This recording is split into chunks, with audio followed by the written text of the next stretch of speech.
Chers frères et sœurs en Christ, aujourd'hui, je veux vous parler d'un principe fondamental de notre foi chrétienne, celui de ne pas juger et condamner nos semblables.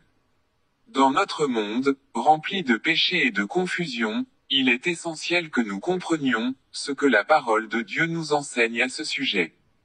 Tout d'abord, rappelons-nous les paroles de Jésus, lui-même, dans l'Évangile selon Matthieu, chapitre 7, versets 1 à 5. Ne jugez pas, afin de ne pas être jugés. Car on vous jugera du jugement dont vous jugez, et l'on vous mesurera avec la mesure dont vous mesurez. Pourquoi vois-tu la paille qui est dans l'œil de ton frère, et n'aperçois-tu pas la poutre qui est dans ton œil à toi? Ou comment peux-tu dire à ton frère, laisse-moi ôter une paille de ton œil, toi qui as une poutre dans le tien?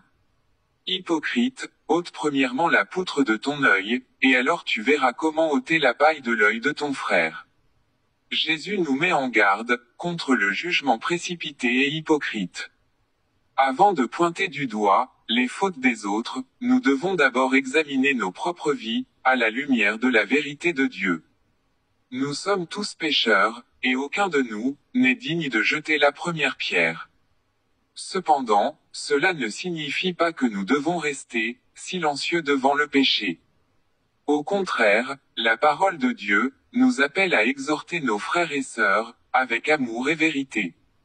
Dans l'épître de Jacques, chapitre 5, versets 19 et 20, il est écrit: Mes frères, si quelqu'un parmi vous s'est égaré loin de la vérité, et qu'un autre l'y ramène, qu'il sache que celui qui ramène un pécheur de la voie où il s'était égaré, sauvera une âme de la mort, et couvrira une multitude de péchés. Voici la clé, exhorter avec amour et vérité. Nous devons être des instruments de la grâce de Dieu, porteurs de lumière, dans un monde assombri par le péché.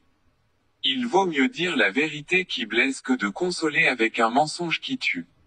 Lorsque nous aimons véritablement nos frères et sœurs, nous ne voulons pas les voir continuer sur la voie de la destruction, mais plutôt sur le chemin de la vie éternelle en Christ.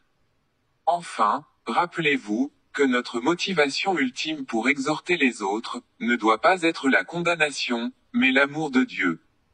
Dans l'Évangile, selon Jean, chapitre 3, verset 16, nous lisons ces paroles magnifiques. Car Dieu a tant aimé le monde, qu'il a donné son Fils unique, afin que, quiconque croit en lui, ne périsse point, mais qu'il ait la vie éternelle.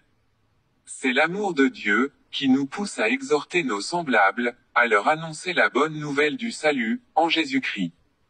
Que notre compassion pour les perdus, soit le moteur de nos actions, et que notre témoignage, reflète la grâce et la miséricorde de notre Seigneur. Mes chers frères et sœurs, que nous soyons des porteurs de lumière et d'amour dans ce monde obscurci par le péché. Que nous exhortions nos semblables avec amour et vérité, sachant que c'est par la grâce de Dieu que nous sommes sauvés. Et que nous proclamions toujours la bonne nouvelle du salut en Jésus-Christ, pour la gloire de son nom. Amen. Que cette prédication vous encourage à être des témoins de l'amour et de la vérité de Dieu, dans votre vie quotidienne. Amen.